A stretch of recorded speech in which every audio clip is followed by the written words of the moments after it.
Balance was good and strength as well there. Mahrez has made something of that. It's Mahrez! 2-0 to Leicester City! The FPL Updates podcast again.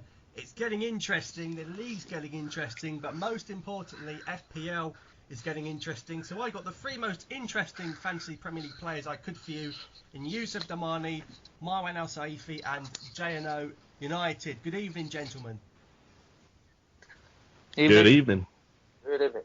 So let's get straight into it, and I'll come to Yusuf here first. The whole Leicester-Tottenham two-way battle, it seems. Are you finding that exciting in your FPL team, or is it getting on your nerves?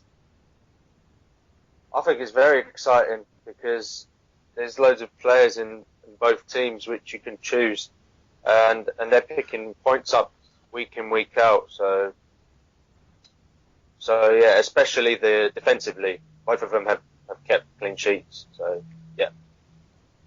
Marwan, have you been capitalising on the repetitive Schmeichel, Fuchs, Morgan clean sheets and all that? I have been actually over the last 6 weeks. I've had Fuchs, and then in my wildcard team, I needed to save some money, so I swapped him for Morgan.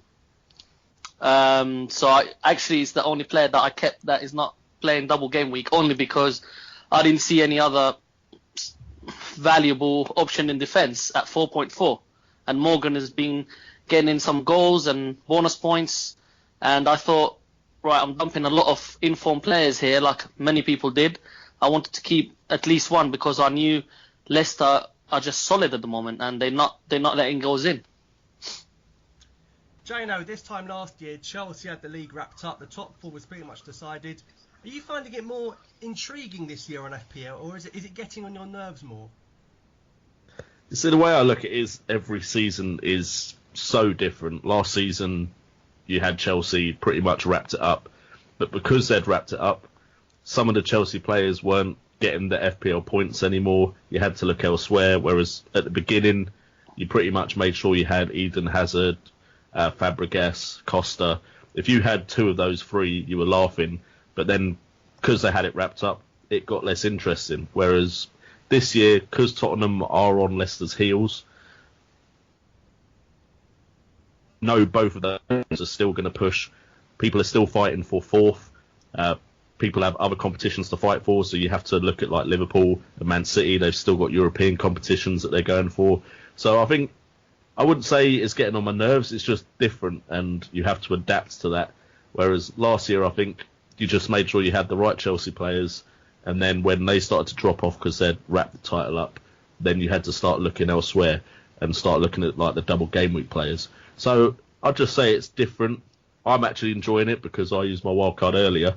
So now that I don't have to worry about a wildcard team, I actually benefited off of Tottenham's performance against Man United in 6 minutes, where I went from a very poor rank for the game week to suddenly having all the Wild and Ali shoot me up the rankings. So I'm enjoying it at the moment, but we'll see when the other double game weeks come up. It makes it a bit different. We had this template team. Or are you relishing the challenge? I wouldn't say I'm finding it annoying. I think it's exciting because there's different players getting different points, which makes it a bit open for everyone.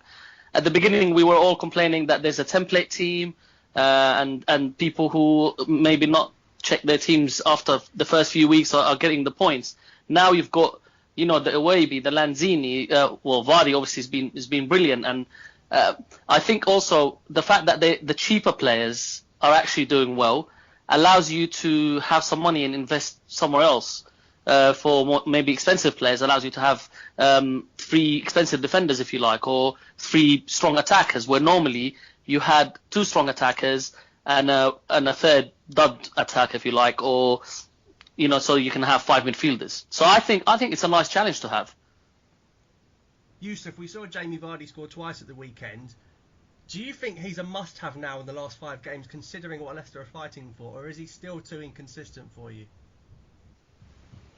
Well, if we look at it, it's only been that game that he scored that he picked up points, because I had him in my team before, and he was only getting the 2 points. very rarely. It was still Christmas. It was like him and Mahrez. They were getting loads of points, and then after he kind of slowed down. But looking at his performance the other day, I think he's a shout. You should, if you have the money, you should get him, definitely. Now, we've had a little flavour of double game week. I know we've still got one game to come between Palace and Everton, but game week 34 is really when it will get very, very exciting. Marwan, are you going to just pick any player who's playing twice, despite their form? You know, maybe someone like Igalo, if say Watford are going to play twice, even though he hasn't scored in ages, or is form key to this game at this stage? No, I think form is key. I mean, you have to be careful here. I decided to go with a strategy of using my wild card in 33. Now, I didn't have Alderweireld before. I sold Vardy 2 weeks ago. So, personally, actually, the moves didn't work out too bad for me. I'm only 3 points behind my free wild card team, if you like. And I've still got a game to go. Now, So I didn't have Igalo in my team. I didn't have Deeney in my team, only because I just think Watford are safe now, and they're not going to be fighting like Leicester, or even though they're not playing double game week, or even like City really want that top four. Now I know previously I also said that you have to be careful with City in Europe. It's true, you have to be careful with City in Europe, Liverpool in Europe, United in the FA Cup, West Ham in the FA Cup. But you have to go with form. There's a lot of good players out there that are playing double game week. It's not just about filling your team, which is why I decided to go with Morgan. I could have put a Newcastle defender, but I'm probably going to get minus points if I do that and save 0.1 or 0.2. I could have gone for other defenders that, for example, Everton defenders that might not have played. So I decided to look at my team, go for some top class players like Sanchez, risk on KDB, Kevin De Bruyne. I decided to stick with Aguero. I got in Martial, which I think could be a punt for the double game week. They've got Villa and Palace at home. Just need Louis van Gaal to play him down the middle, not Ashley Young. And then that might work out. So I think there's a lot of... So, okay, you can argue Martial's not on top form. So I've taken some punts, but I've also gone with form, which is why I took Ozil out for Sanchez, for example. Jay, now I'm going to ask you something similar. You've got Leicester and Spurs, the top two who are flying, only playing once. Would you rather play a player playing twice over someone like Vardy or Mahrez or Kane? Is it form or is it fixtures for you? I mean, for me, you have to look at the amount of chances the team is creating. Dean, I love my stats. Love it. I rattle on about them on YouTube every week. If you actually look at the amount of attempts in the last 4 game weeks that teams have had, Manchester United have had 20 attempts on goal in the last 4 game weeks. Tottenham have had 70. So if you actually take those stats, Man United in 2 games may not have as many chances as Tottenham. So Kane may have more chances than any Man United attacker if those stats actually continue. Now, Man United are playing Villa, so that completely throws that particular stat out the window, because anyone playing Villa is probably points for the other team. But